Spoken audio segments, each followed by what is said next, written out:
en la cabecera. Miren, a ver, ya les voy a compartir para que vean. Em,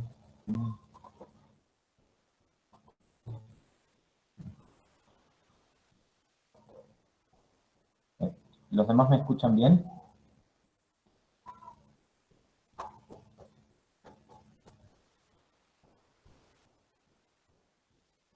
Bien, perfecto. Bueno, parece que es un problema tuyo del audio de Lourdes. ¿Lourdes tendrá? No, Nicole. Em, bien, vamos esperando que se conecten.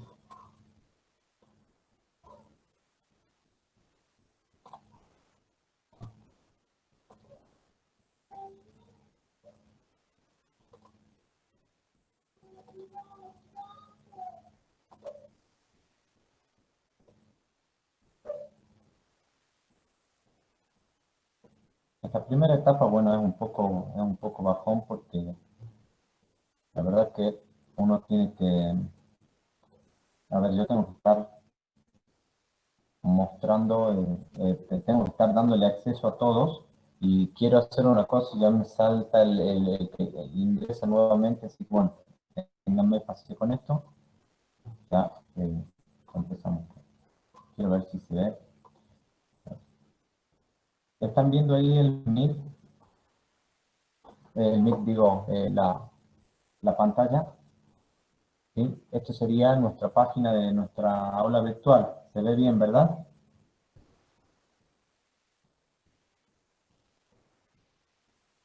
Sí, no, no hay problema. En realidad, si lo puedes grabar, no hay inconveniente. Lo que vamos a hacer va a ser lo siguiente. Ahora está el link de acceso acá. Es muy posible que hayan hecho directamente clic acá. Lo que vamos a hacer en la próxima va a ser, que lo que van a hacer va a ser entrar acá, ¿sí? En asistencia historia general del arte, y acá tenemos las asistencias por cada uno de los días. A ustedes les tiene que aparecer de alguna manera, digamos, marcar su asistencia, la marcan primero y luego vamos al Google Meet, ¿sí? Eso es lo que van a hacer. Si ustedes no marcan la asistencia, no les va a computar ese dato y va a ser, digamos, un problema si después tenemos muchas reuniones y pocas asistencias. Sí. Veamos. Profe, Sí, dígame. disculpe, justo estaba viendo la imagen que compartió y justo me estaba fijando desde el campus y, por ejemplo, no me aparece a mí la casillita para tildar la asistencia. Ahí no sé por No qué. te, No, ¿A no los me demás les aparece. pasa lo mismo? Bien, bueno, ya lo voy a revisar entonces. Eh, es muy posible que, a ver, mm, a ver, que deje, dame un segundo, vamos a ver qué pasa acá. Me dice permitir asistencia, sí. No, este es el, hoy es 4, ¿verdad? Sí. Mm, a ver, veamos ahí.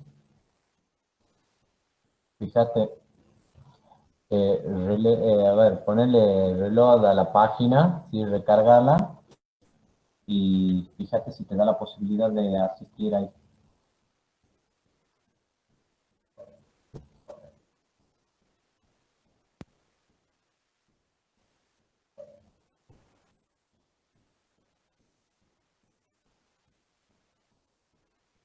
Todavía no me aparece nada. Bien, bueno, lo voy a tener que chequear. Esto es algo, es primera vez que lo uso a esto, así que vamos. eh, a ver, 10, 8, vamos a ver. Mm, mm, mm. Dame un segundito para. Es imposible que este recurso esté con.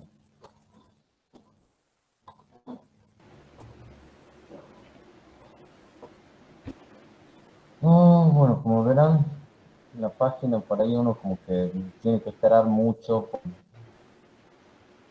porque se sobrecarga y bueno. Ahí está como que está, digamos, accedido. Fíjate ahora si podés. ¿No? Profe, yo sí pude. ¿Sí pudiste? Bien. Sí. Buenas tardes, profesor. Yo también Buena. poner presente en la clase de hoy. Perfecto. Bueno, recarguen la página. Lo que estoy viendo acá es que está como si fuese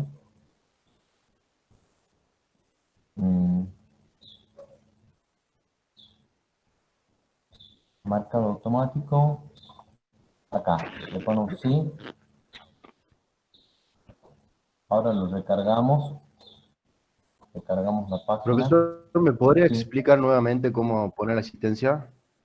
Entra, mira, acá, a ver, intento de que me responda ahí. Entras acá a la asistencia, ¿sí? Y que general del arte, haces clic ahí. Es Sí. más, ya le voy a sacar la modalidad esta que tiene, acá tiene una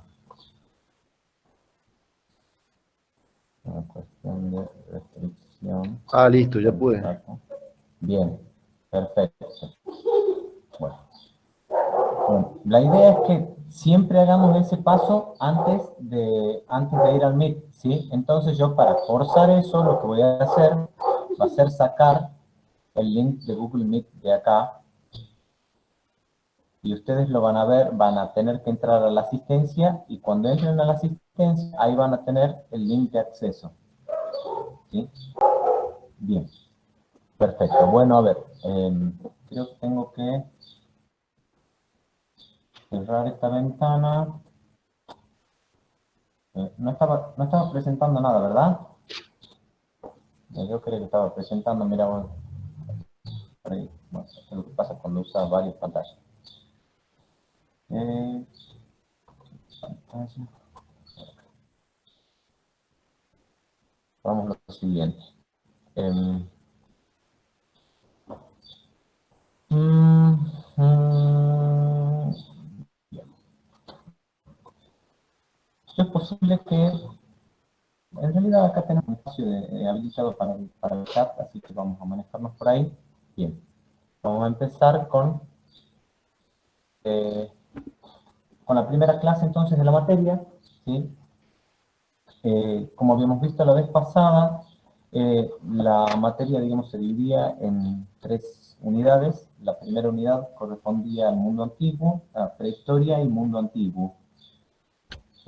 Nosotros vamos a ver de la prehistoria, no vamos a ver toda la prehistoria, sino que lo que vamos a ver va a ser una parte en particular de la prehistoria, que es donde empiezan a aparecer manifestaciones de la actividad cultural del hombre prehistórico. Y esa etapa que vamos a ver es el Paleolítico Superior. ¿Sí? Un poco a mí me parece importante ya que vayamos teniendo, sí, si lo pueden bajar al micrófono, si no,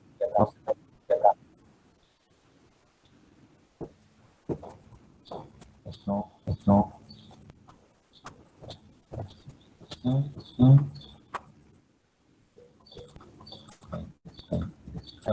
ahí está. Bueno, lo que trataba es, por favor, bajando al micrófono, ahí, micrófono, yo, por acá, sí, está muy molesta. Ahí, a ver, ahora estamos mejor, bien. Lo que vamos a ver y va a ser lo siguiente: los orígenes del arte, introducción al estudio de la prehistoria, definición y periodización, condiciones climatológicas y formas de vida. Eso sería como un aspecto general. Luego vamos a ver una de las manifestaciones que es muy característica de este periodo y que es la escuela franco-cantábrica, que a ver, se le llama así porque es una región en la que se da una determinada forma de arte bastante homogéneo en lo posible que se puede hablar de homogéneo en este tipo de arte, ¿sí? Pero donde vamos a ver que, bueno, hay unas soluciones que están bastante difundidas en un espacio específico, que se da entre lo que sería España y Francia, ¿sí? Y ahí vamos a ver manifestaciones del arte parietal, también vamos a ver manifestaciones del arte mueble y posteriormente vamos a ver lo que sería el levante español, que en realidad el levante español vamos a ver apenas, digamos, una parte. La idea es que esto no va a ser una introducción de lleno, a ver, es una introducción, no es que entramos de lleno a la historia del arte prehistórico, porque esto, como les dije en la clase anterior, es algo que ustedes lo van a ir viendo en un desarrollo mucho más pormenorizado cuando les toque la historia del arte antiguo. Bien. Y luego lo que vamos a ver también va a ser magia y rito, las interpretaciones sobre la función y el significado del arte paleolítico, ¿sí? Bueno, a mí me parece que es importante, bueno, que empecemos sobre... Acá tengo un pequeño...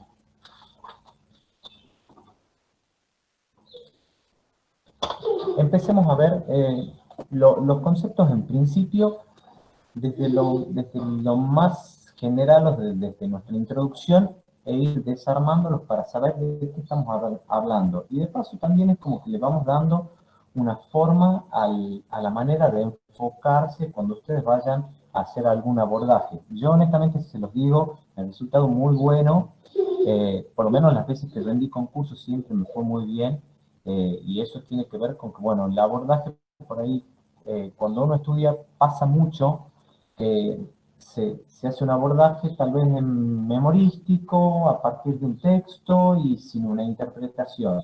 Y nosotros, como estamos viendo acá, por ejemplo, la interpretación para nosotros es importante, ¿sí? Estamos tratando de interpretar el arte, pero también para eso tenemos que tratar de interpretar el texto que nos habla de ese arte, ¿sí?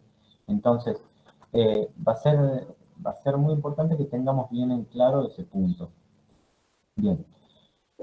Uno de los puntos que nos interesa es, para hablar acerca de los orígenes del arte, es, bueno, eh, los interrogantes y las interpretaciones posibles que surgen a partir de estas producciones que han llegado hasta nuestros días.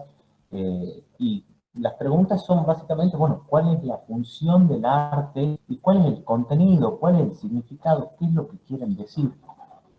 Entonces, al respecto de eso, ¿por qué nos interesa eso, básicamente? Porque empezamos a ver el estudio de la prehistoria a partir digamos, a partir del fines del siglo XIX, cuando se empiezan a hacer una serie de descubrimientos científicos, las teorías como la teoría, por ejemplo, de la evolución, ¿sí?, de Darwin, y empieza a haber un interés por conocer al hombre, a nuestros ancestros, ¿sí?, a nuestros antepasados, a saber cómo vivían, qué es lo que hacían, cómo resolvían su vida. Y ahí aparece, bueno, el interés de empezar a investigar sobre civilizaciones que están en el periodo de lo que nosotros llamamos prehistoria, que ya vamos a ver. ¿Mm? Ahora, todo lo que llega a nosotros de estas culturas son solamente los vestigios y que podríamos decir muy parciales, porque solo llega aquello que materialmente ha podido mantenerse a lo largo de todo este tiempo, ¿no? Y hablamos de, por ejemplo, de cuestiones relacionadas en hueso, en piedra, marfiles, las pinturas realizadas en las paredes, que en algunos casos nosotros vamos a ver que están muy gastadas, y que podemos tener una idea en general de las pinturas, que hay una especie como de reconstrucción que se hace para interpretarla, pero hay muchas pinturas que se mantienen en un muy buen estado, como ser, por ejemplo, la de la cueva de Altamira, que en su momento, cuando se la descubrió, no se creía que era una obra del arte prehistórico por el estado y por la calidad. Y por otro lado, aparece también esta cuestión de que, bueno, hay otras que no están tan bien conservadas, pero que medianamente uno puede tener una idea de qué es lo que aparece representado en estas pinturas, ¿no? Y por otro lado tenemos, digamos, diversas manifestaciones, no solamente lo que sería la pintura, sino también la escultura, y también formas del grabado, que nosotros no la vamos a ver porque vamos a hacer una visión y una mirada bastante general, pero sí nos parece importante pensar lo siguiente. ¿Podemos saber qué decía el arte paleolítico o qué significaba? Yo les pregunto, se los pregunto a ustedes, desde su lugar, ¿piensan que podemos llegar realmente a un conocimiento del contenido del arte paleolítico? Yo les propongo lo siguiente. Pensemos desde lo que hablábamos la vez pasada acerca de la tridimensionalidad y la bidimensionalidad a partir de la fotografía, ¿sí? Y cómo la fotografía, cómo la imagen impresa cambia nuestra forma de percepción de la imagen, ¿sí? Entonces, ¿de qué manera aparece para nosotros un condicionante cultural que hace que cosas que son muy obvias para nosotros en este momento, no lo hubieran sido en aquel entonces, ¿sí? Básicamente que nuestra mentalidad sea diferente en ciertos puntos porque tenemos una gran cantidad de conocimiento acumulado y que nos permite pensar, si se quiere, de otra manera, ¿no? Ahora, todo esto condiciona nuestro punto de vista. Esto va a hacer que el punto de vista siempre sea subjetivo.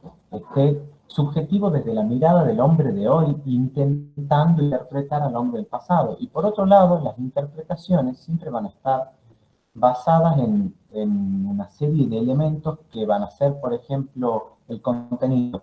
¿Qué vamos a interpretar? Bueno, las formas, podemos interpretar las formas y también podemos interpretar lo que se representa. Y entonces tratar de hacer una interpretación desde ahí. ¿Nos dice eso todo lo que puede llegar a ser el contenido? No, nos dice la parte externa. Podemos tratar de arrojar conjeturas, pero no van a terminar de ser más que eso, ¿sí? Por otro lado, podemos analizar el contexto y la situación dentro de la que se da ese arte, y eso nos permite arrojar, bueno, mayores luces, pero aún así todavía seguimos en el campo de las conjeturas. Y por otro lado también podemos hacer comparaciones etnográficas, que es, bueno, ver qué es lo que hacía, cómo vivía el hombre de ese momento y compararlo con otras culturas actuales de pueblos primitivos que se conocen en la actualidad y sus producciones y tratar de entenderlo a partir del estudio de estas culturas y hacer como paralelismos. Nuevamente, no dejan de ser conjeturas porque la realidad del hoy a la realidad de hace 40.000 años seguramente ha calado bastante hondo en nuestra forma de pensar y de percibir el mundo, ¿no? Sin embargo, nosotros vamos a tratar de entender por lo menos un par de miradas, un par de interpretaciones que son bastante, a ver, son las más aceptadas y que son bastante interesantes como para entender justamente esto, lo que es el propósito del arte, la razón del arte del hombre de este momento. Por otro lado, vamos a ver que estamos hablando de la prehistoria, ¿sí? La prehistoria se define en la Real Academia como el periodo de la humanidad anterior a todo documento escrito y que solo se conoce por determinados vestigios, como construcciones, instrumentos, huesos humanos o de animales, etc. ¿Sí? La palabra vestigio en sí significa señal o huella, o sea, aquello que ha quedado marcado y que digamos lo que podemos encontrar en los distintos asentamientos. Los asentamientos nos hablan de la cultura del hombre prehistórico, nos hablan de la cantidad de personas, del tipo de mobiliario, del tipo de herramientas que tenían, de la forma de las viviendas, si vivían en chozas o vivían en cavernas. ¿Sí? Nosotros vamos a ver que las cavernas, por lo menos las cavernas pintadas, no eran espacios de habitación, sino que el hombre del Paleolítico superior que vamos a ver nosotros, digamos, vivía en chozas, y estas chozas tenían, digamos, espacios para determinada cantidad de elementos, puestos que eran nómades, ¿sí? Entonces, vamos a señalar dentro de la prehistoria nosotros vamos a señalar la parte que nos interesa en este momento, que es el Paleolítico, o también conocido como Edad de Piedra, que empieza hace, bueno, en realidad la Edad de Piedra en general es muy, muy amplia, ¿sí? Empieza desde las primeras manifestaciones de la piedra, ¿sí? Con las primeras formas, por ejemplo, con el Homo habilis, que era, digamos, una de las primeras especies eh, de seres, no sé, honestamente no sé, digamos, si son antecesores, sí, pero no sé si son considerados hombres en sí. Sí, el Homo habilis, digamos, ya empiezan a mostrar esta capacidad por el trabajo muy simple de la piedra. ¿Sí? Y vamos a terminar en lo que sería, digamos, la última etapa en el 10.000 antes de Cristo, con lo que sería el Paleolítico superior, que va más o menos ya en la cronología la tengo acá está mismo. Igual, yo Power lo voy a dejar para que lo puedan tener, para que puedan ver estas placas por lo menos, se las voy a compartir dentro del material de estudio. ¿Sí? Acá tenemos la Edad de Piedra y tenemos, digamos, el Paleolítico, que sería la primera parte de la Edad de Piedra, ¿sí? Luego tenemos el Mesolítico, que es la parte media, y el Neolítico, o Edad de la Piedra Nueva o la Piedra Pulimentada, ¿sí? Que es la última etapa antes de lo que sería la Edad de los Metales, que obviamente, digamos, significan cambios fundamentales. Ahora, fíjense ustedes lo que es el lapso de tiempo que se da desde el Paleolítico, que se divide en estas características de las herramientas, ¿no? ¿Cómo podemos entender las diferencias entre las formas de vida, sino a través de las herramientas y a través de los huesos que nos han llegado para poder entender qué tipo de humanos era el que vivía en ese momento? Nosotros vamos a estudiar esta etapa de acá, el Paleolítico superior, unos 40.000 años a 10.000 años antes de Cristo. Después del Neolítico, en realidad, desde aquí hasta acá vamos a ver lo que sería el Levante español, solamente como un ejemplo para entender lo que son otras manifestaciones, la forma artística, porque hasta acá lo que vemos todo tiene que ver con una forma de arte de representación, pero no hay una forma de arte, si se quiere, narrativo, o por lo menos no es expresamente, no sería expresamente, sino evidentemente narrativo, pero acá en el arte del Levante español, que va avanzando, o sea, empieza desde acá y continúa durante este periodo, sí vamos a ver formas de la narración que nos parecen interesantes.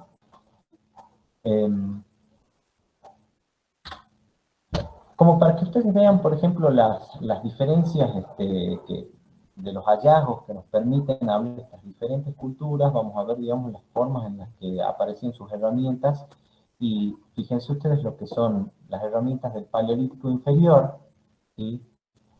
Por ejemplo, bueno, esto que sería el chopper o el bifaz, digamos, como una piedra, como una especie de hacha al cuchillo y el raspador, que todo esto se va sumando, no significa que digamos que quedan solamente en esa época, sino que van sumándose como herramientas. El conocimiento en este sentido, las herramientas son acumulativas y se van perfeccionando, ¿sí? Hasta que finalmente llegamos, por ejemplo, en el Paleolítico superior, a lo que es, digamos, una tecnología bastante avanzada todavía dentro del recurso de la piedra, que permite hacer una serie de herramientas como ser, por ejemplo, las azagallas, los propulsores, que la verdad que a mí me llamó mucho la atención, siempre me pregunté cómo hacían con los propulsores, con una forma como esta para tirar una flecha. No me lo imaginaba nunca, bueno, pero gracias a San YouTube, ¿sí? Ya tengo una buena idea de cómo se tira el propulsor, no el propulsor, sino cómo se tiran las flechas con propulsor, cuál era la utilidad. De hecho, tengo ganas de hacer una experiencia de propulsor para poder ver el funcionamiento y conocerlo. Realmente, digamos, son formas muy, muy interesantes por lo novedoso y por lo simple, ¿sí? Pero si hay algo que a mí me parece importante de esto es que básicamente de lo que estamos hablando es que los cambios se vienen dando no solo por los tipos humanos que se van sucediendo y que van encontrándose en cada momento, sino también porque básicamente hablar de la historia de la prehistoria es de alguna manera hablar de la historia de la tecnología, porque es a partir de la tecnología, a partir de las herramientas, de los conocimientos, de los usos que se le daba, nosotros podemos hacernos una idea de la evolución de un determinado periodo y también el tipo de vida que tenían, ¿sí? Nosotros sabemos, digamos, la forma de vida de los pueblos del Paleolítico superior justamente porque sabemos cuáles eran sus herramientas, ¿sí? Sabemos que estaban dedicados a la caza y a la recolección, y como forma de vida. Entonces eso ya nos da una idea de cuáles son las posibles formas sociales en las que tenían. Al mismo tiempo, los hallazgos de algunos asentamientos nos hablan del número de personas dentro de un grupo, así también como la cantidad de las marcas en el arte, ¿no? Que en algún punto las teorías estructuralistas o las teorías de la comunicación piensan que servían como para comunicar cuestiones como, por ejemplo, cuestiones como económicas, religiosas, pero también otro tipo de información, como información acerca de la cantidad demográfica de un grupo, por ejemplo, la distribución, etcétera, cosas que, bueno, son interpretaciones nuevamente, ¿no?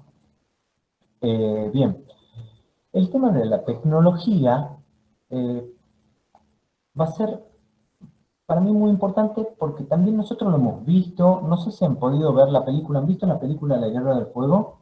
Les dejé un link, la conseguí solamente en Facebook, eso es un tema porque, bueno, la verdad que en, en Face no es la mejor forma de verlo, pero no se veía pantalla completa al menos, pero bueno, por lo menos algo se podía ver. Y yo creo que gran parte de lo que venimos hablando acá se puede ver en esa película, ¿sí? Sobre todo ustedes si se ponen a ver lo que era el momento en el que hay una parte en la que los protagonistas tienen un enfrentamiento con otro grupo, de hombres muy corpulentos, ¿sí? Donde están muy a la distancia y se están asusando y los otros hacen y de acá y se golpean el pecho y todo eso, y de repente uno de los del otro grupo que tiene un semejante tronco que intimida, claro, porque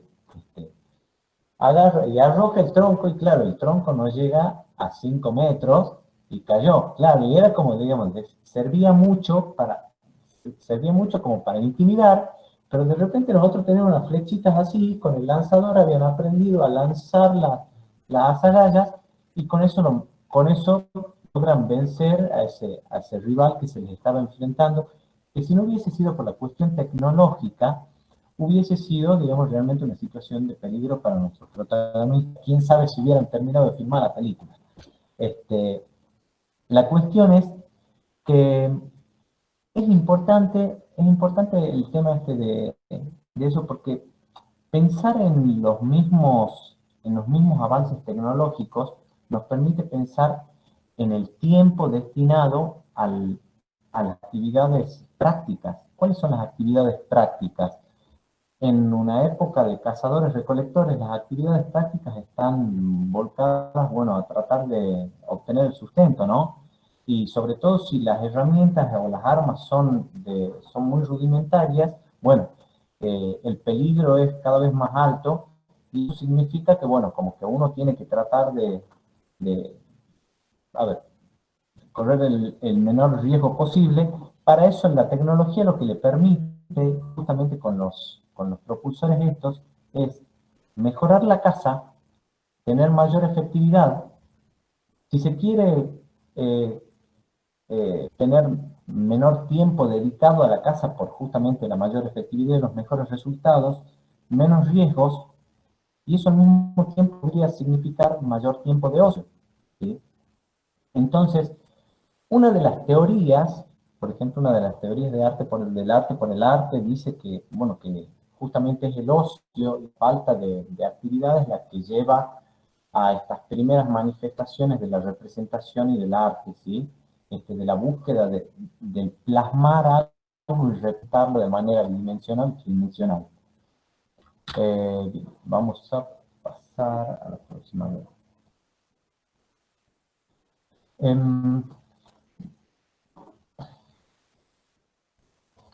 Hay una cosa también que me parece importante para que tengamos en cuenta respecto de esta película, y es,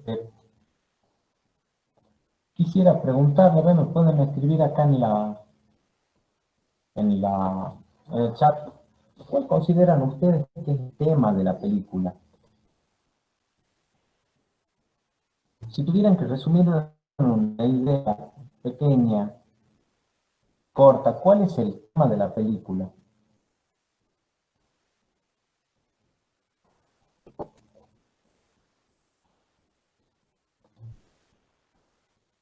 Supervivencia del hombre, bien. Puede ser el aprendizaje para sobrevivir, evolución del hombre, bien. Puede ser el fuego, bien. A ver, supervivencia al frío, el fuego, bien. ¿Alguna otra más? Lucha por el control del fuego, bien. Básicamente, digamos, a ver, es como que lo primero que nos surge el poder, por otro lado, la innovación. Bueno, a ver, ahí ya me empieza a parecer que entramos con algo bueno. La innovación, los avances tecnológicos, exactamente.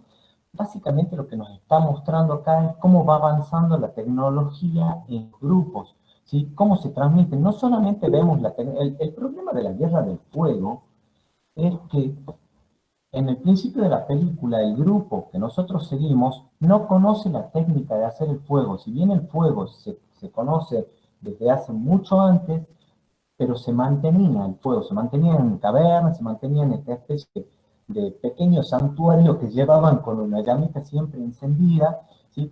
Pero no sabían hacer fuego, por lo menos no todos los grupos, ¿sí?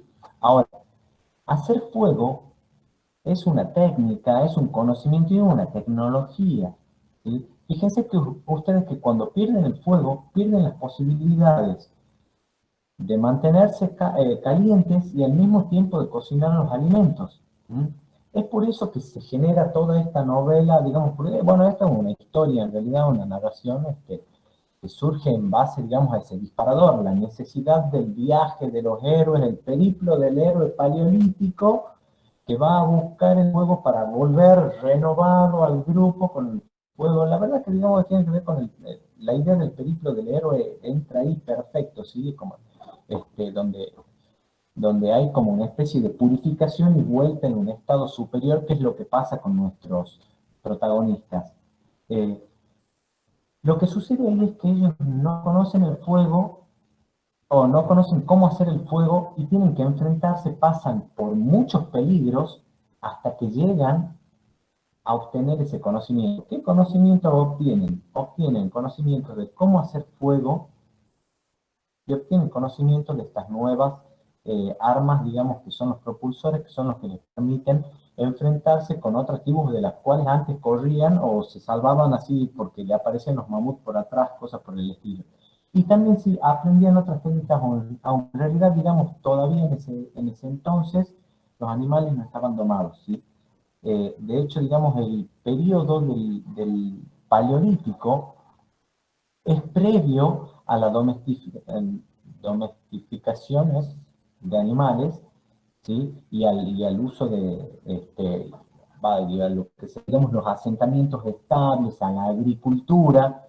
Entonces, esto hace que el personaje que aparece en la película represente claramente nuestro tipo de hombre paleolítico, un cazador-recolector que va de lugar en lugar en la búsqueda del sustento y de las posibilidades de supervivencia. Bien.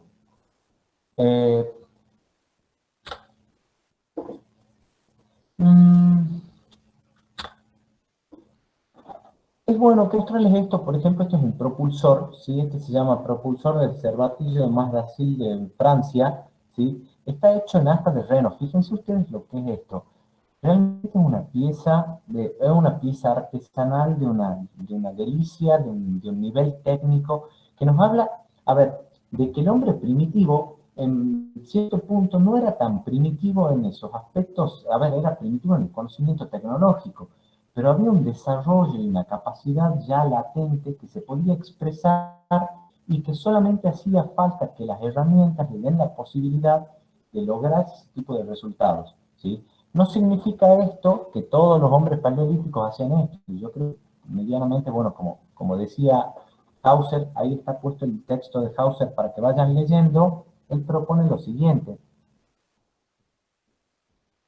Es muy posible que como en las sociedades actuales haya una especialización donde hay siempre, digamos, dentro del grupo hay alguien que, digamos, que tiene las mejores habilidades para la caza, otro que tiene las mejores habilidades para la manufactura, digamos, el tema del fuego, o para los alimentos, etc. Entonces, hay una división del trabajo. Esto da la posibilidad de pensar en la especialización que nos explica este tipo de resultados y el nivel de representaciones supernaturalistas que vamos a ver en el arte rupestre, que justamente llaman tanto la atención porque hasta entonces nosotros es como que al hombre primitivo siempre lo asociamos con las culturas primitivas haciendo estos parentescos etnológicos. En las sociedades primitivas de la actualidad, la representación, por lo general, es una representación que tiene mucho más que ver con la representación abstracta, ¿sí?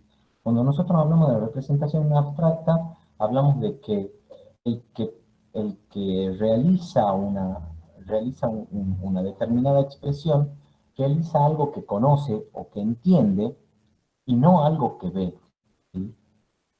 Recién hasta el arte moderno nosotros vamos a ver, digamos, la expresión de la visión plasmada pero tan fuertemente como se la ve acá en el arte parietal, sobre todo en Altamira, por ejemplo, donde se ve, digamos, un trabajo, a ver, una capacidad para representar lo que el hombre veía y no lo que conocía, que si se lo compara, a ver, pongamos otro ejemplo.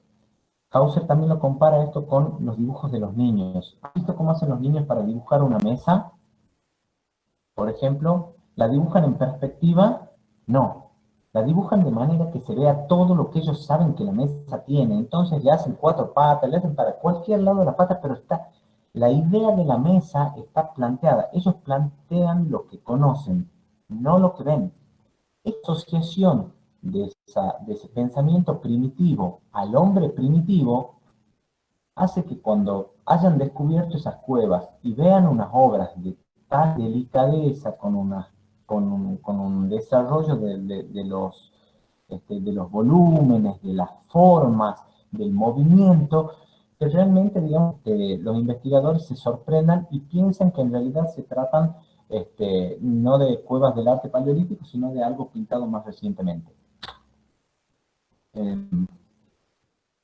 También hay algo importante que tenemos que tener en cuenta, que siempre que veamos este tipo de representaciones en elementos mobiliarios, ¿sí? Vamos a ver que hay un punto en el cual tienen un peso desde lo que sería la significación simbólica, ¿sí? La significación dentro del grupo, de la posición dentro del grupo, el rol social, cultural.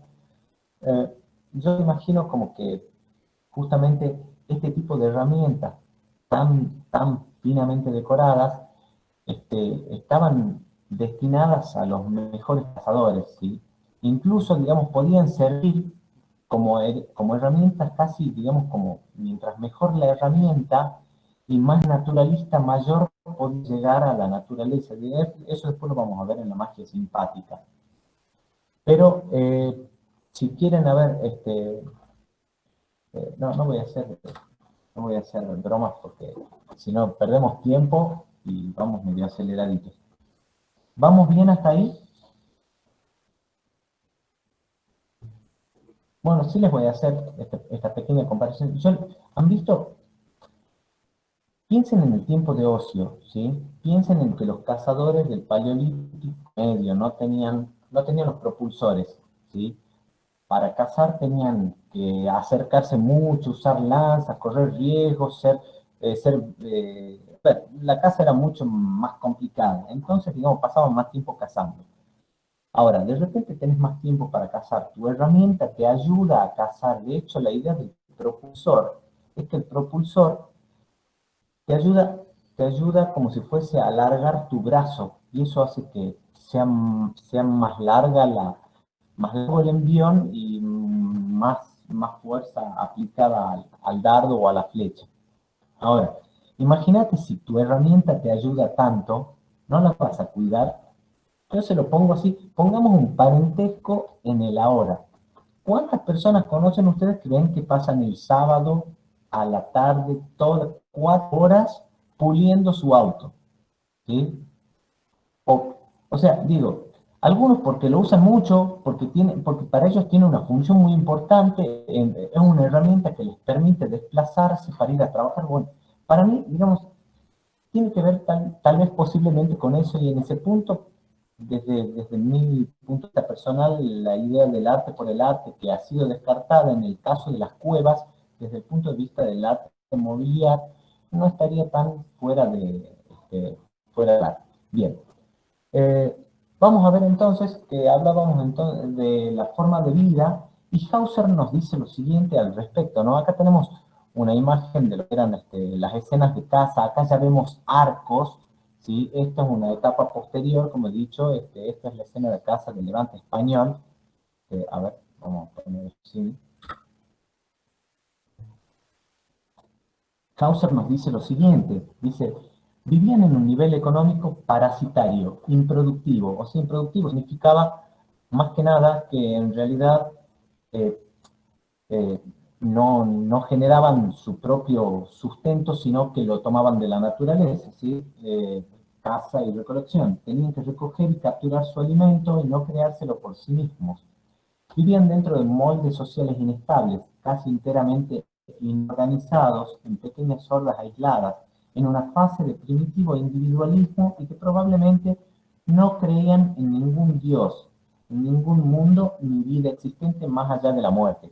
Esa interpretación, a ver, de la forma social, de la forma de vida y de sus creencias y su cultura, para Hauser tiene muchísima relación con la forma de su representación, ¿sí? Porque justamente es como que, eh, es como que relaciona su falta de creencia en un mundo metafísico para su fijación en el mundo físico y en el captar ese parecido naturalista, ¿sí? De hecho, él le explica de esa manera el naturalismo del arte del Paleolítico superior. Vamos a poner, seguimos presentando.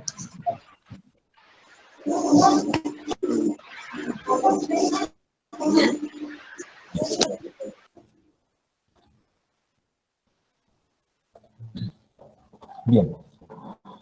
Bueno, a lo largo del Paleolítico superior nosotros vamos a ver que hay también, a ver, son muchos años, así que de la misma manera que se ha ido viendo en la película que hay, digamos, intercambios y que se van dando avances, nosotros vamos a ver que las culturas se van a ir diferenciándose justamente a partir de algunos elementos. Yo esto que he puesto acá es más que nada, digamos, como una especie de guía muy, muy, muy somera. Lo que sí me interesa de acá es que ustedes sepan que, por ejemplo, que el chatelperoniense, que el auriñaciense, el gravetiense, el solutrense y el magdaleniense, que es en el que vemos el mayor refinamiento, son culturas dentro del Paleolítico superior que son sucesivas y que se van dando a partir de avances técnicos, como ver, por ejemplo, bueno, a ver, en el chatelperoniense nosotros es donde empezamos a ver ya las primeras manifestaciones del arte mobiliario, ¿sí? En el Homo sapiens del auriñaciense, donde ya hay, digamos, un cambio en la forma física, ya también hay un cambio en la forma mental, y aparecen las azagallas, la posibilidad de tirar flechas y cambiar, digamos, las herramientas de caza, que antes eran mucho más toscas. En el Gravetiense y el Solutrense vemos, digamos, lo que sería la época de las venias del arte rupestre, que también siguen, obviamente, hasta el magdaleniense. O sea, todo esto es acumulativo, como he dicho en un principio, y donde en el magdaleniense ya vemos que de lo que eran, digamos, pequeñas puntas, acá ya tenemos arpones, estatuillas de bulto redondo, decoración de distinto tipo, algunas formas supernaturalistas y algunas formas que son marcadamente esquematizadas, ¿sí? O sea, básicamente hay algunas que tienden hacia la forma natural, la representación de la forma natural, y las otras que tienden hacia la abstracción. Ese es un aspecto bastante interesante, digamos, como para nuestro próximo análisis, que seguramente lo veremos en la próxima clase, acerca de las formas de la representación. Bien.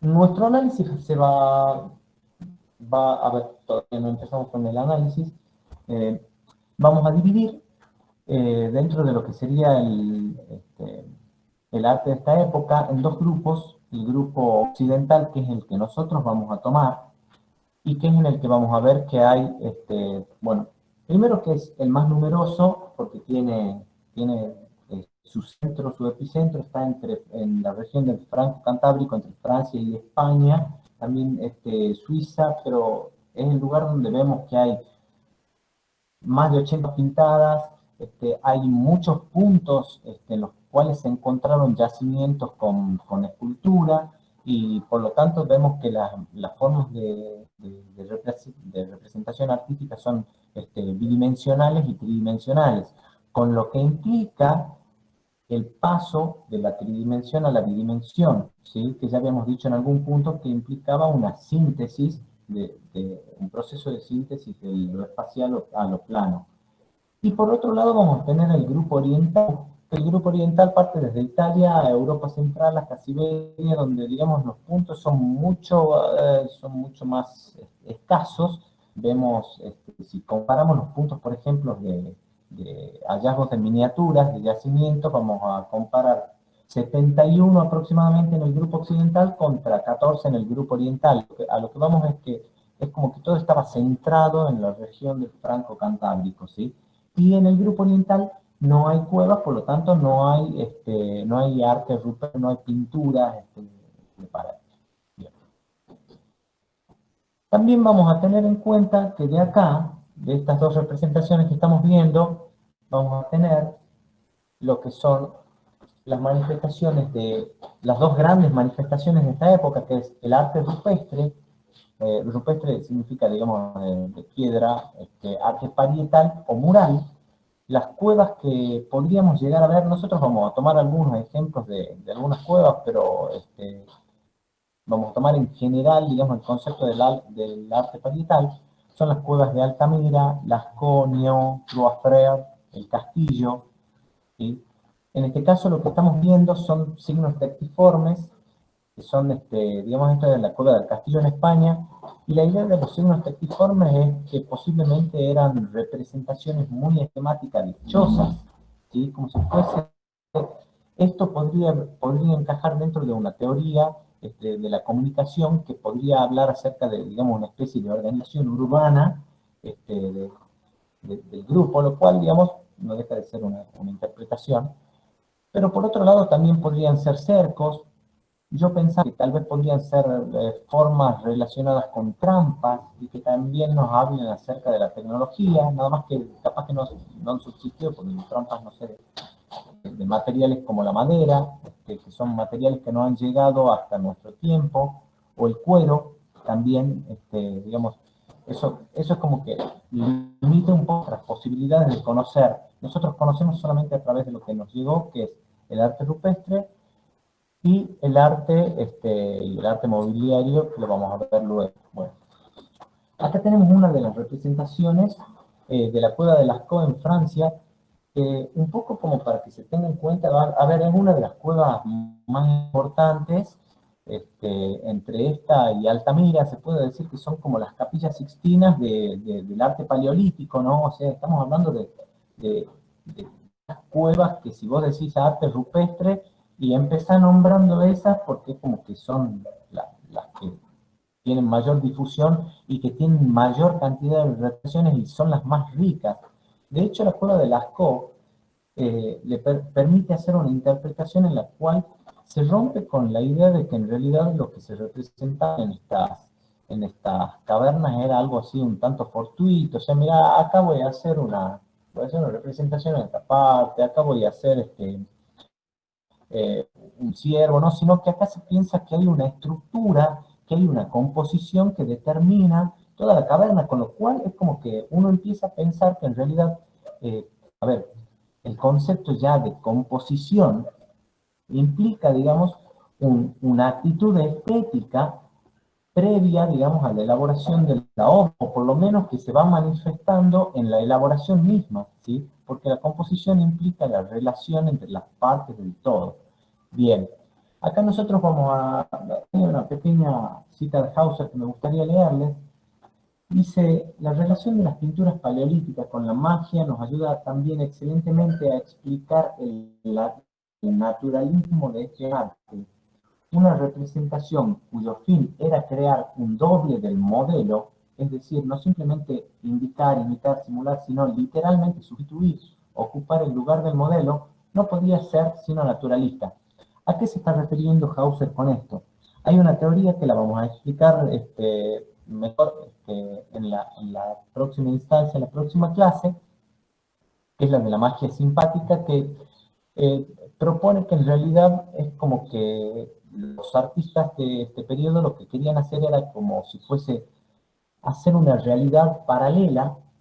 A ver, no sería una realidad paralela, sino una continuidad con el objeto de su deseo, que en este caso eran los venados, los ciervos, los búfalos, este, porque poder representarlos era como una forma de capturarlos desde la imagen les acercaba la captura posterior en el proceso de la caza, ¿no? Entonces, bueno, esto tenía que ver con cuestiones de la magia, y de la forma del pensamiento primitivo, que hacía que, como dice Hauser, esté tan marcado en la relación con el naturalismo. Claro, si está intentando capturar un caballo, como este que se ve acá, ¿sí? Y bueno, la mejor forma que entendía y que tenía el hombre primitivo era tratar de capturarlo, tratar de asirlo desde lo visual, desde lo artístico, para posteriormente como generar una especie de causalidad que dé como resultado la caza de determinado animal.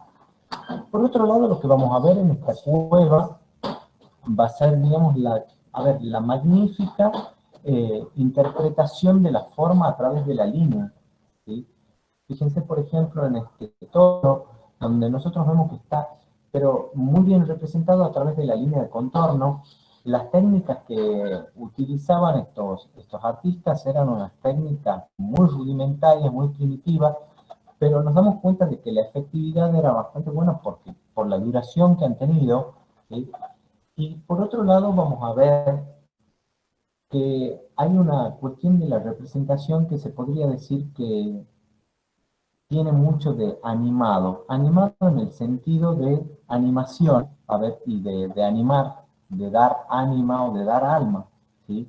Es como que no hay una representación ideográfica de lo que es un ciervo, de lo que es un caballo, de lo que es un toro, sino que cada vez que vemos uno de estos animales representados acá, podemos verlo en una actividad o en un movimiento o en una forma a ver, en una postura característica de su día a día, ¿no? Lo cual nos habla primero, de la capacidad del hombre para retener, para ver, y por otro lado, nos está hablando de, bueno, ese respeto por la vida, puesto que, bueno, ya vamos a estudiar después las teorías sobre la propiciación de la casa y todo eso, y nos va a permitir ver cómo, bueno, hay un intento con este tipo de imágenes también generar y asegurar la vida de la especie que nos sirve de sustento.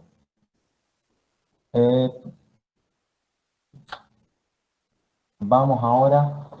¿Estamos bien hasta ahí con el arte parietal? ¿Sí? ¿Quieren hacer alguna pregunta hasta ahora? Sí, Profe, perdón, yo tengo una duda. diga, diga. ¿Puede ser que esto de dibujar a los animales pensando que eso los ayuda a capturarlos era como un inicio de la religión? Totalmente, pero no es de la religión, es del pensamiento mágico. ¿Sí?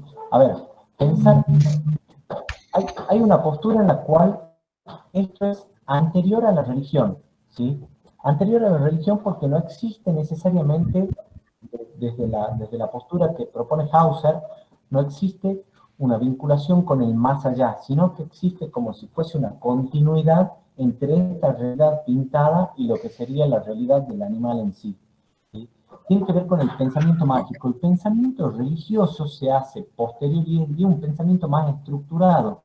Tiene preguntas que son más profundas y que tienen que ver con la vida después de la muerte, digamos, de un mundo superior, si se quiere, un mundo, o otras formas de existencia, que la vamos a ver, digamos, posteriormente y la vamos a desarrollar un poco mejor ya cuando empecemos con em, lo que sería Egipto. Ahí sí vamos a ver el culto basado justamente en la vida después de la vida terrena, ¿sí?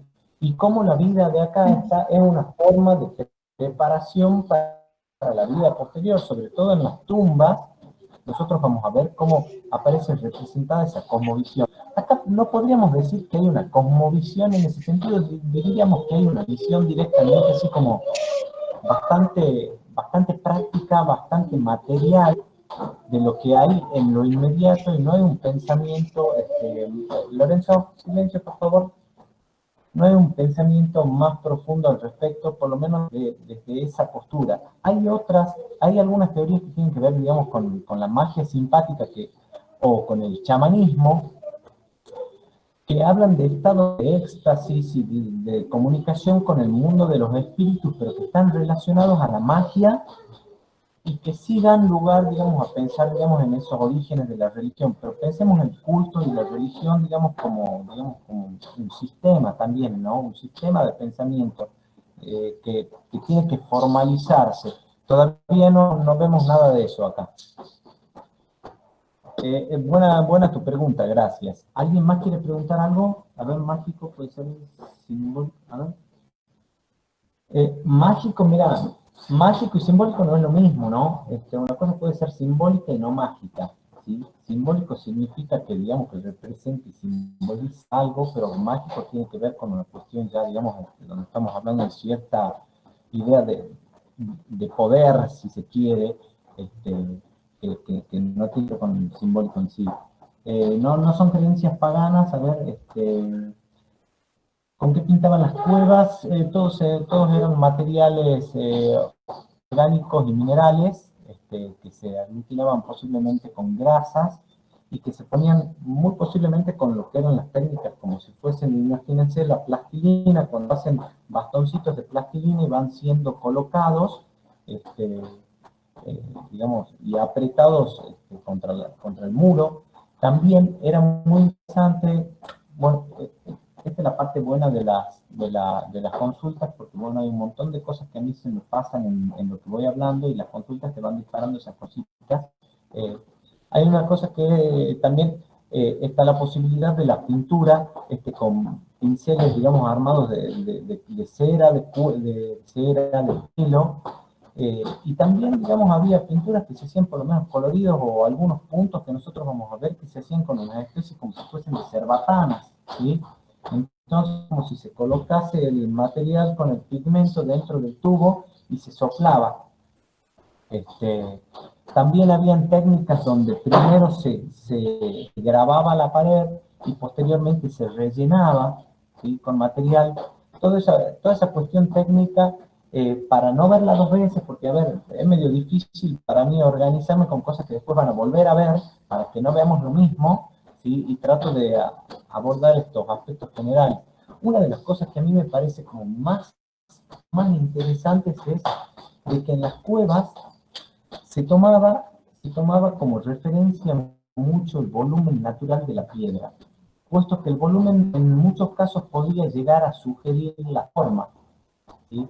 Y eso hacía que solamente sean necesarios una serie de retoques para determinar la forma general del animal, pero que luego el volumen nos permite ver, digamos, la forma con cierta tridimensión y darle mayor grado de realidad a esa realidad lateral, digamos, que es la de la pintura, ¿sí? Y por otro lado, porque pensemos que como esto estaba hecho en cuevas, y no estaban hechos en cuevas así de fácil acceso, no es que, no, eran lugares que eran verdaderos santuarios, lugares de acceso limitado, y lugares que no tenían luz natural. Entonces, la misma posibilidad de pensar que uno recorría ahí con una antorcha, con una lámpara, y que había un volumen que definía la forma, nos permitía dar la sensación, moviendo la luz, de que ese volumen estaba asociado, digamos, a un animal real, ¿no? O sea, básicamente podíamos jugar con la luz como si fuese un efecto tridimensional, como los que se ven ahora en las películas. A ver, un segundito, a ver. Sí, bueno, nosotros no tenemos registros del tema de la pintura corporal, que es muy posible. A ver, todo lo que es cuestiones de tocado y cosas así por el estilo, pueden haber llegado hasta nosotros, pero conocemos solamente una partecita, ¿sí? De hecho, ya vamos a ver en el caso de la próxima Venus, la Venus de Brassenpuig, donde vamos a ver que se trata de una pequeña partecita. Uno dice qué finalidad tiene, capaz que eso formaba parte de, no sé, de algún gigante o de algún bastón o de algún elemento que servía, digamos, a los fines decorativos, del tocado, etcétera. ¿Mm? Comían gente de otras tribus. Mira, yo tengo entendido que no, pero en la película aparecían ahí, digamos, algunos que eran, ¿cómo se llama? Que, bueno, tenían esas costumbres, pero bueno, no es un caso que yo desconozco. A ver, los animales y las personas, sobre todo las mujeres, tenían el mismo volumen. No entiendo, a ver, Caro, que no entiendo la pregunta. A ver, practicaba el canibalismo, bueno, mire, bien, sí, caníbales, gracias por la verdad, no me salía. Me parece importante remarcar algo sobre lo que preguntaba acá, eh, vamos a ver mucha representación de animales, vamos a ver muy poca representación de personas en los que son los frisos, los muros. Por lo menos en la etapa esta del Franco Cantábrico sí vamos a ver algunas representaciones antropomorfas, pero en algunos casos relacionados a los conceptos de la magia, por ejemplo, con imágenes de posibles chamanes, con elementos de toros, con cuernos, con pieles o algunos rasgos zoomorfos que nos permiten pensar en la idea de la magia, del chamanismo, de esta especie de culto o rito, ¿sí? Pero no vamos a ver en esta etapa representación de personas en sí, lo que no significa que no vayamos a ver representaciones de símbolos de la mujer, por ejemplo, del hombre, ¿sí? Bien, mira, bueno, acá hay una pequeña, las rellenitas eran mejores para la producción, por lo menos en la película es lo que, es lo que aparece, vemos la hilera que esperaba en la choza, digamos, eran todas mujeres más rellenas, pero bueno, en un caso, y de hecho nosotros el culto a las Venus, que vamos a ver después, tienen todas las características y los rasgos estos que estás marcando vos. El bulto del vientre bien abultados, los pechos bien marcados, las caderas marcadas, las nalgas, digamos, con lo que se conoce como esteatopigia, o digamos, los caderonas, por eso se las conoce también como Venus esteatopígicas, ¿no? Pasemos para esa etapa. Miren, por ejemplo, acá pasamos a la otra manifestación artística, que es el arte mobiliar, el arte mueble o las estatuillas. Este caso es la Venus de Brassenpuig, ¿sí? Y a ver, ¿la pueden ver? ¿La estoy compartiendo o no? ¿No? Bien. Menos mal. Díganme, profe, no le está compartiendo nada porque yo entre una y otra se me va. Ahí está. Bien. Acá.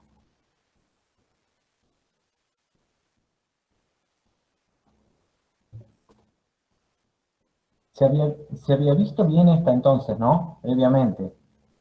¿Estaba hablando con la imagen o estaba hablando con mi cámara? Bueno, de esto es lo que estábamos hablando de arte, de arte parietal, de arte rupestre, de las representaciones, donde vamos a ver escalas jerárquicas, donde vamos a ver el diferente tratamiento, diferente del nivel de importancia de algunos animales, y ya lo vamos a relacionar posteriormente con lo que serían las distintas teorías que había al respecto de estas representaciones. Bien. Bueno, buenísimo, me quedo más tranquilo. Ahora vamos a la Venus de Grassenpui, y esto fíjense lo que es el tamaño de esta figurilla, ¿sí? Es una figurilla que no llega a los 4 centímetros de altura, ¿sí? Es un tamaño muy pequeño, trabajado en marfil, o sea, y obviamente para trabajar esto hay que tener una herramienta muy elaborada, muy desarrollada, que nos permite llegar a este nivel a este nivel de resolución de la forma y del detalle, ¿sí? Si nos pusiésemos a hacer un análisis formal de figurilla, vamos a ver que, bueno, que hay una forma, digamos, que asemeja a lo humano, pero digamos que hay un esquematismo bastante marcado en la cara, casi que no hay rasgos, o sea, tenemos los ojos y la nariz, pero no hay boca, entonces es más que nada una imagen bastante sintética, en donde sí se ha ocupado bastante tiempo y bastante trabajo, ha sido en lo que sería el tocado de esta cabellera, o posiblemente pensando que se tratase de una especie como si fuese de capucha o algo que cubre la cabeza, ¿no? ¿Sí?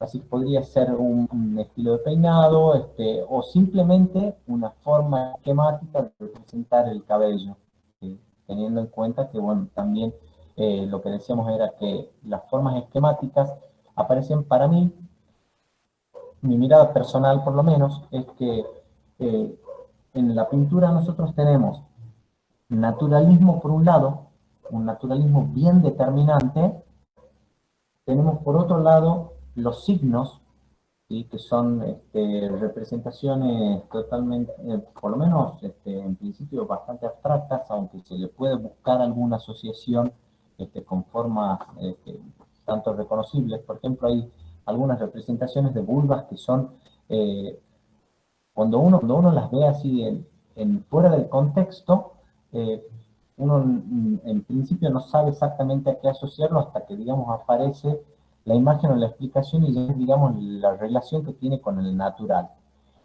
En este caso, en lo que serían el arte mueble, vamos a ver que hay mucho de representación naturalista, pero también en algunos casos sobre el mismo soporte hay tratamientos esquemáticos para lo que sería, digamos, la activación de determinadas superficies, como ser, por ejemplo, acá la parte del cabello. Bien, vamos a pasar ahora a lo que son las Venus, que serían, digamos, algo así como eh, las figuras más importantes dentro de lo que sería el arte mueble, las más características, posibles cultos a la fertilidad. En este caso vamos a trabajar nosotros con una, que es la Venus de Willendorf, o Willendorf, y después van a ver toda la amplitud de las demás cuando vayan a la historia del arte antiguo, ¿sí? También tenemos acá un tratamiento de la piedra, fíjense que está trabajado en piedra caliza, se nota eso, digamos, en la rugosidad. Es un tratamiento que está entre, si se quiere, entre lo esquemático y lo naturalista. Para mí, básicamente es como una especie de síntesis bastante fuerte de la forma de la figura humana, de la figura femenina, donde lo que se resalta son aquellos atributos que tienen que ver con la mujer y sobre todo con el culto a la fertilidad. Es muy posible que esto haya sido, a ver, la interpretación más directa es pensar estas estatuillas no desde el punto de vista de un elemento erótico, sino un elemento de culto que servía para asegurar la fertilidad, la subsistencia del grupo, los partos, etc.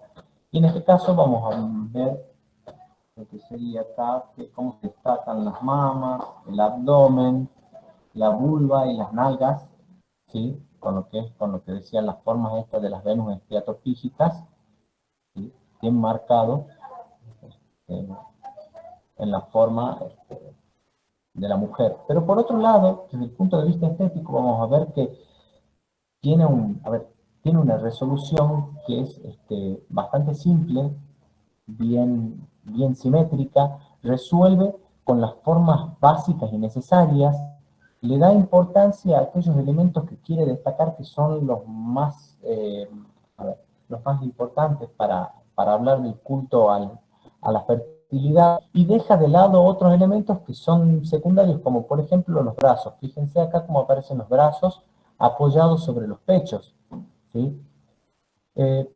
Esta idea de los brazos apoyados, de no tener un rostro, de que los pies posiblemente, digamos, o una de dos, o los pies se han desprendido, o los pies nunca estuvieron elaborados, puede ser muy entendible, justamente teniendo en cuenta que toda la información importante para este trabajo estaba puesto acá, ¿sí?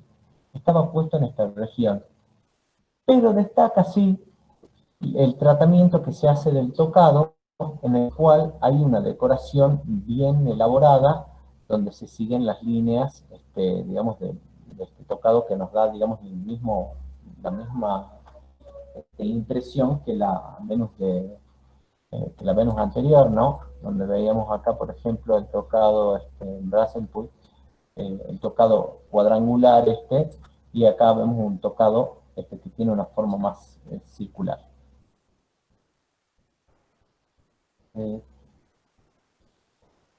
A ver, ¿parecen trenzas africanas? Sí, eh, bueno, bien.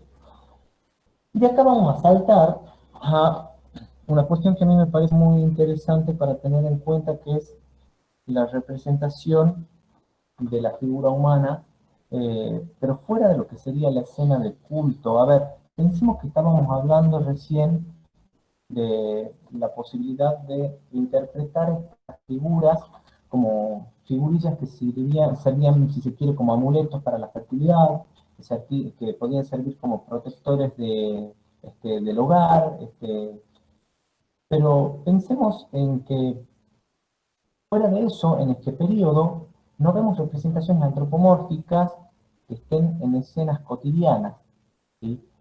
Y eso lo vamos a ver, ya pasaba lo que sería la parte del Levante español, donde ahí sí vamos a tener una serie de escenas en la que podemos ver cómo la actividad humana ya nos aporta un documento ideográfico, nos aporta un documento pictórico. Por ejemplo, en las escenas estas de acá, a ver, vamos a poner, a ver, un segundito.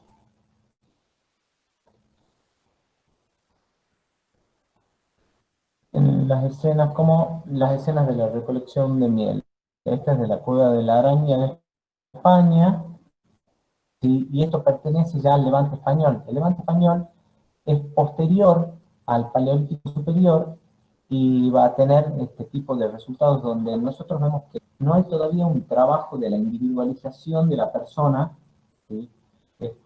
Todo se trabaja de alguna manera a nivel grupal, si se quiere. Vamos a ver representaciones con atuendos o características específicas que nos pueden hacer pensar que un determinado personaje es un pan, es un cazador, es un recolector, como en este caso, la recolectora de miel, representada subiendo al árbol, ¿sí? Y vemos lo que sería la representación de las abejas alrededor de esta mujer, digamos, en esa actividad cotidiana. A mí me parece interesante esto, ¿por qué? Porque de alguna manera empezamos a hablar de un carácter, si se quiere, narrativo, ¿sí? Con esto empezamos a aprender un poco de la historia y de las actividades del hombre de la época a través de sus propios documentos. A ver, documentos pictóricos, ¿sí? No documentos escritos, pero ya da una idea de las actividades. Hay otra imagen que a mí me parece buenísima, que es esta, que es el cazador huyendo, ¿sí? De la cueva de Remilla.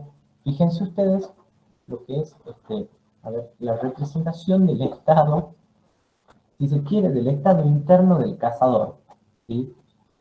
Como que incluso a mí esta imagen me surge mucho como para verla desde el punto de vista casi del humor, porque me imagino la desesperación de ese cazador corriendo con un toro que lo está persiguiendo con un par de flechas que no han terminado de matarlo y que faltaría dibujarle la gotita de sudor en la frente al cazador, sumamente esquemático. Fíjense que incluso ni siquiera hay continuidad, ¿sí? No, exactamente, hay muchísimo dinamismo, no hay continuidad. Acá aplicamos Gestalt a full. Cuando ustedes vayan a ver, por ejemplo, la teoría de la Gestalt en lenguaje visual, van a ver, digamos, cómo nosotros podemos ver de todas estas manchitas, hacemos la imagen del hombre corriendo, de la desesperación del espacio, de la espacialidad, donde hay un hombre que avanza hacia nosotros, y un toro que lo está persiguiendo a toda velocidad, a toda carrera. Nos hablan de una escena de caza, que a mí también otro aspecto por el que me parece interesante esta imagen, es porque nos habla de algo sumamente cotidiano, incluso nos habla de algo fallido, ¿sí? Una caza fallida. Y también vamos a ver,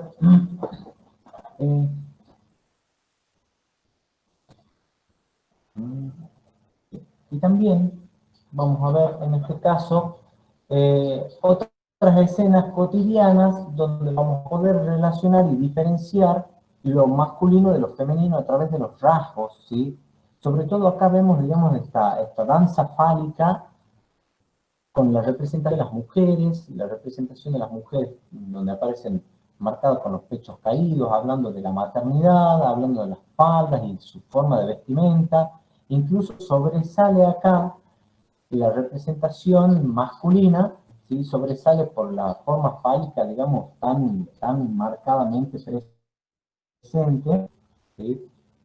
Bueno, habla de una escena con un sentido erótico, y que seguramente estaba relacionado con esas danzas de la fertilidad, etc.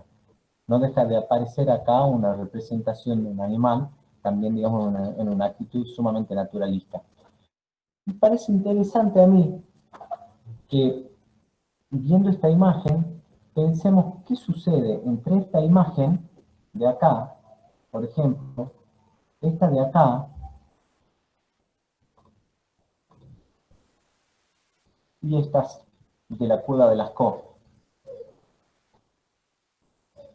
Si ustedes tuvieran que hacer una diferenciación, traten de retener el toro, los caballos, los ciervos, y volvamos a las representaciones del Levante español, ¿sí? ¿Cuáles son las diferencias? Esta a mí me gusta mucho, así que la voy a dejar un ratito, pero saco la presentación, así podemos comunicarnos. ¿Cuáles son las diferencias que ven ustedes entre estos dos tipos de representaciones?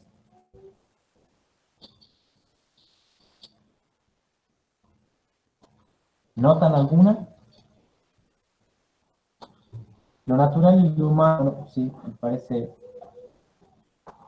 Mira, lo natural, lo humano, lo cotidiano, lo animado. Lo animado aparece en las dos, ¿sí? Sí, a ver, volvamos. El movimiento está en las dos.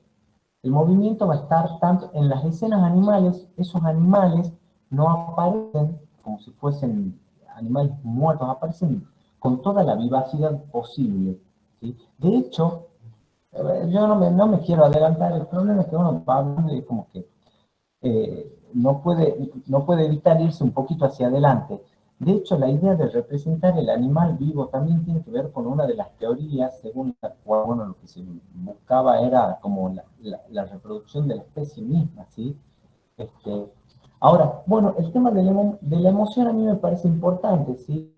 En algún punto, algunas de estas escenas, nosotros vamos a ver acá escenas de batalla, escenas de caza, escenas de recolección, escenas cotidianas en el Levante, que nos hablan justamente de la vida comunitaria. Esta escena en particular, la del cazador huyendo, es como que nos habla un poco de esa urgencia de la huida, de la necesidad de asegurar la subsistencia, incluso casi como que uno se pone en la posición de hombre, digamos, ante semejante figura del toro, digamos, representado con un gran dinamismo que representa un peligro muy marcado. Pero por otro lado, fíjense en el naturalismo. Acá hay un naturalismo desde lo óptico, como lo había en el caso de Lascaux. Vuelvo a presentar. Hay una solución de continuidad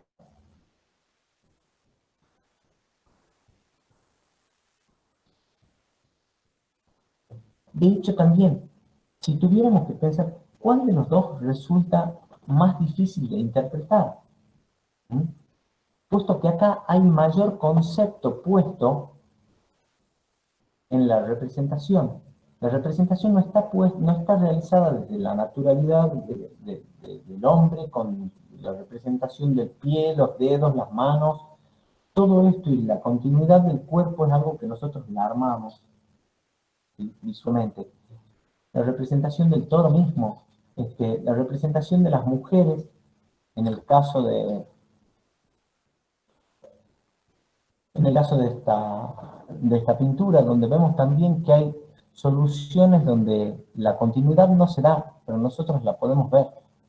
No es la misma la forma de representar que vamos a ver en la cueva de Lascaux, donde hay una sujeción, si se quiere, al naturalismo en los animales, al volumen, al color, mientras que acá hay una especie de estilización, y empezamos a hablar de esta palabra, ¿sí? La estilización es una ruptura con el naturalismo. La estilización significa ponerle una carga subjetiva a la imagen, enfatizar un aspecto, remarcar algo más que otra cosa. La estilización, ¿dónde la vemos nosotros también? La vemos en las Venus.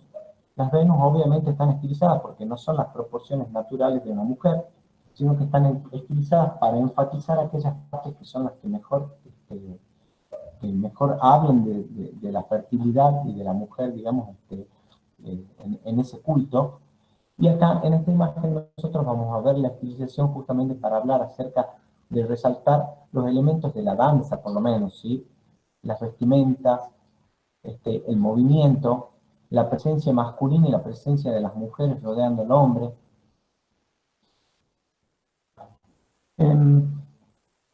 Y bueno, y finalmente, como para redondear esto, a mí me parece como que uno de los aspectos más importantes para abordar el arte del Levante, por lo menos, es hablar de la animación, de la escena narrativa, por lo menos de la posibilidad de establecer una historia, conocer a través de estas imágenes, más que la de interpretar qué es lo que quería decir cada una de las imágenes que veíamos nosotros en los animales de las cuevas del Franco Cantábrico.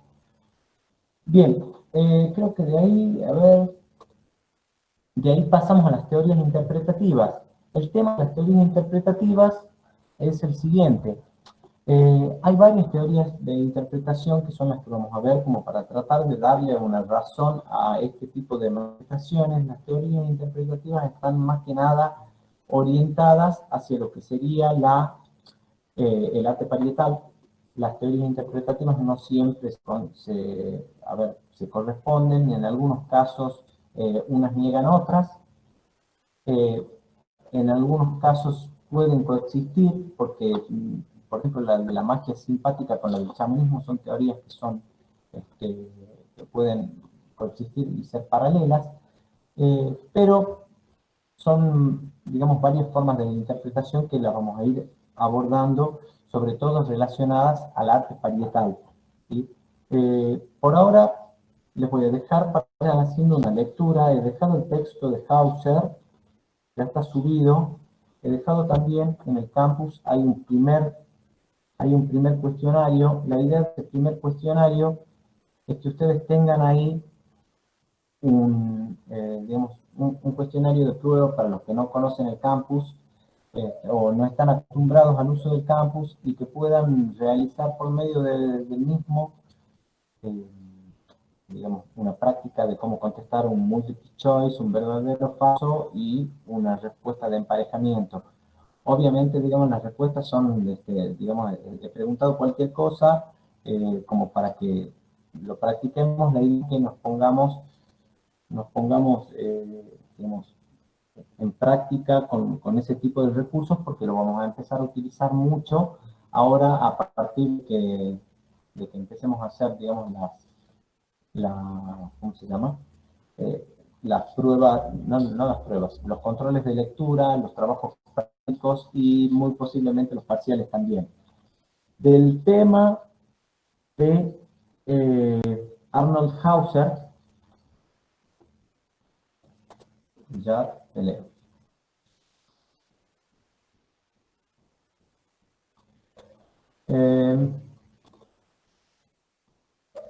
Sí, por supuesto que podemos hacer lecturas más profundas. Lamentablemente en mis tiempos de preparación y de organización del material y de armado todo esto, me están complicando como para profundizar mucho más sobre eso. Levante Español no es un tema que nosotros vayamos a ver.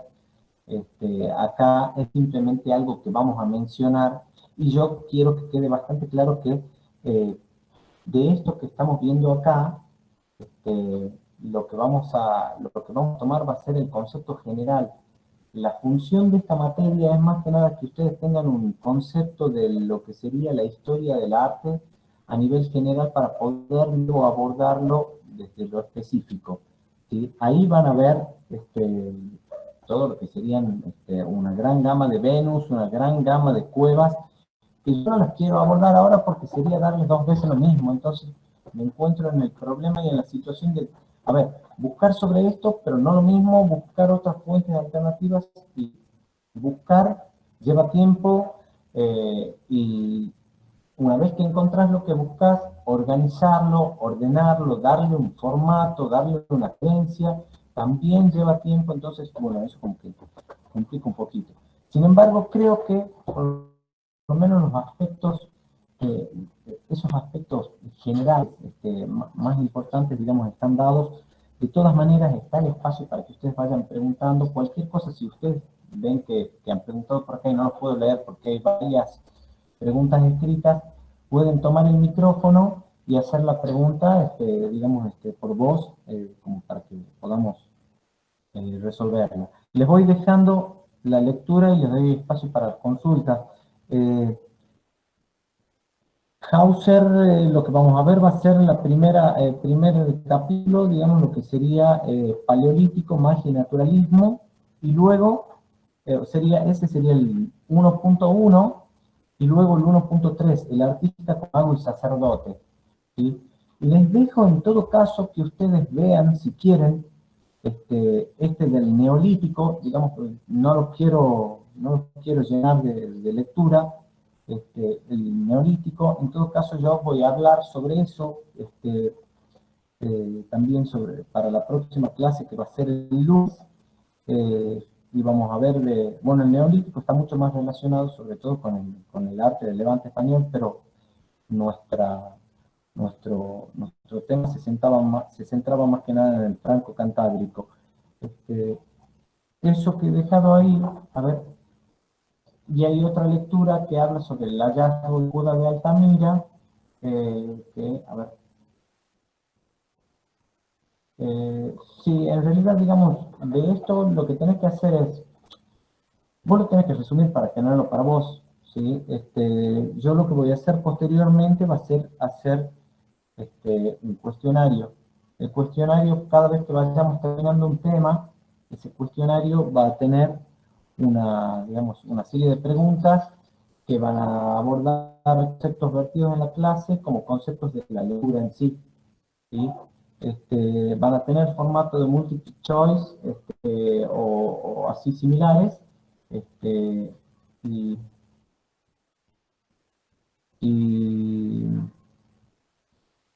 disculpen, justo acabo de leer acá. Les venía diciendo que van a ser, bueno, en formato de multiple choice o similares, y bueno, yo por medio de eso voy a ir haciendo el control del avance del curso, ¿sí? Hay una pregunta acá que es, bueno, que no todos se pueden conectar. Mira, lamentablemente con los que no tenemos conexión, no tenemos yo no tengo forma de seguirlos si no están haciendo, digamos, la conexión así, digamos, por medio del campus, ¿sí? Y hacer un seguimiento actualmente, hacer un seguimiento fuera del campus, requeriría por lo menos mayor personal que no tengo ahora. No estoy solo, digamos, con la materia y bueno, como que resuelvo hasta donde puedo, ¿sí? Lo que sí les podría decir es que en todo caso, bueno, pueden llegar a bajar las imágenes de la presentación.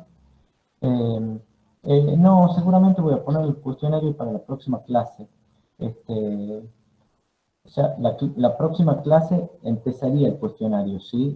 Y de ahí tienen para verlo hasta el viernes, etc. ¿Qué otra cosa? Hay un texto que les decía, bueno, que he tomado de la prensa. Yo estoy leyendo por ahí un poco de distintos textos, como para tratar de aunar conceptos, pero al mismo tiempo de no seguir una sola línea. Eso, bueno, complica un poco, porque, bueno, como que implica también tratar de producir a partir de lo que uno está haciendo con las lecturas. Me significa un trabajo un tanto largo, pero bueno, creo que mucho va a salir a partir también de las preguntas. Muchas de las cosas que yo estoy dando por ahí, sigo una línea y pasé una cosa completamente por encima. Así que aprovechamos ahora unos minutitos para consultas. La próxima clase va a estar más orientada al intercambio. Nosotros vamos a organizarnos de la siguiente manera. Primera clase va a ser una clase de abordaje, ¿sí? Ahí vamos a ver los aspectos que tienen que ver con las cronologías, con aspectos así como para darle una organización general sobre qué es lo que hay que ver. En las segundas clases, yo ya les voy a haber dado un material de lectura con el cual vamos a dialogar. La idea es que, a ver, el formato, como les comentaba la vez pasada, el formato es un formato, en este caso, de aula tradicional hoy. La próxima clase es aula invertida. La próxima clase ya no es un bueno hablo y digo, sino la próxima clase intercambiamos. Yo a lo sumo voy a tener una serie de elementos o materiales o imágenes para poder mostrarles y proponerles miradas, ¿sí? Pero quiero que trabajemos con eso. Entonces, la lectura, por favor, háganla para la próxima clase. No es mucho, son, digamos, un par de páginas. Y bueno, si les dejo el espacio para que pregunten si quieren preguntar algo de lo que se ha visto hoy.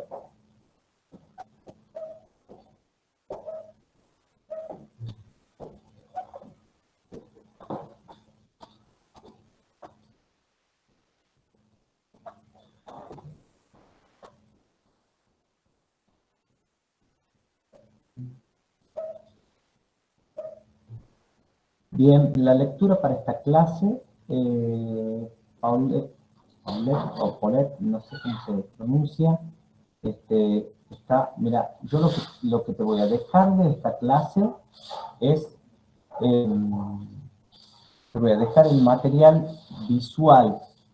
Lo demás viene de lo que hemos tomado ¿cómo se llama? Lo que se ha tomado de apuntes. Lo que voy a dejar de texto va a ser un texto que nos sirve a nosotros de complemento, que es Hauser. ¿Por qué? Porque mucho de lo que yo he hablado hoy no está sacado de un solo texto, está sacado de muchos textos y un trabajo de compilación. ¿entendés? No llego si me pongo a escribirlo, imagínate que digamos ponerte a escribir significa un trabajo más duro todavía, entonces en ese sentido, digamos, el trabajo de toma de apuntes va a ser importante, por lo menos saber rescatar los elementos más destacados.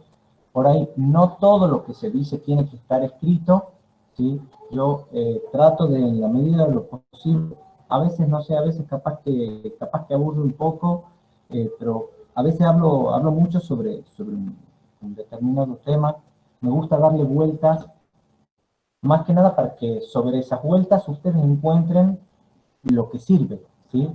O sea, hablando sobre un determinado elemento, sobre una determinada forma, sobre una determinada obra, ustedes pueden encontrar un elemento que nos sirva y sobre el cual puedan hacer un análisis posterior, puedan buscar más información, pero sabiendo, por ejemplo, cuáles son los puntos de partida.